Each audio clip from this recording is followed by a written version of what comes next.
right here, a world away from Iran, a small TV station in the San Fernando Valley is quite possibly making the biggest impact on the coverage of the Iran election. They mailed out thousands of cameras to protesters on the front lines. Mary Beth McDade is live in Westwood with how they did it. Mary Beth?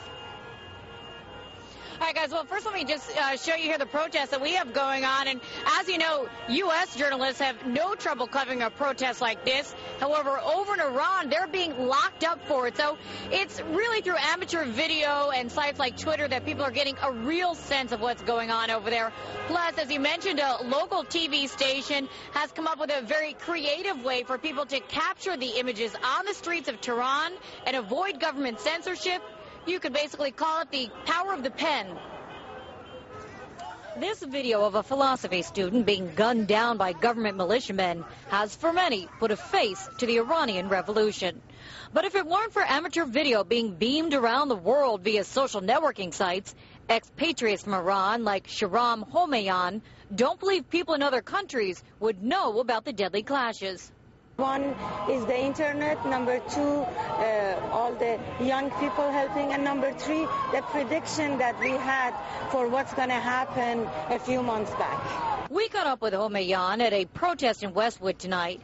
He tells us through a translator how his TV station, Channel 1, which covers Iranian politics, prepared for the election coverage.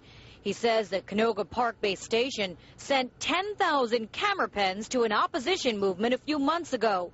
The group handed them out in bakeries.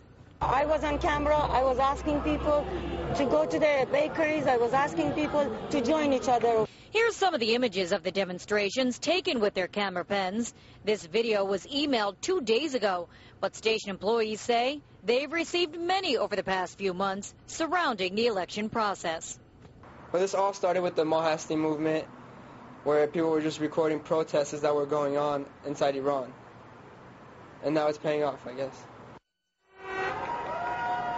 And station officials tell us that the Iranian government has actually caught on to the camera pens, and so they've sent over other devices now for people to use, but they don't want to tell us what they are for fear that the Iranian government may see this.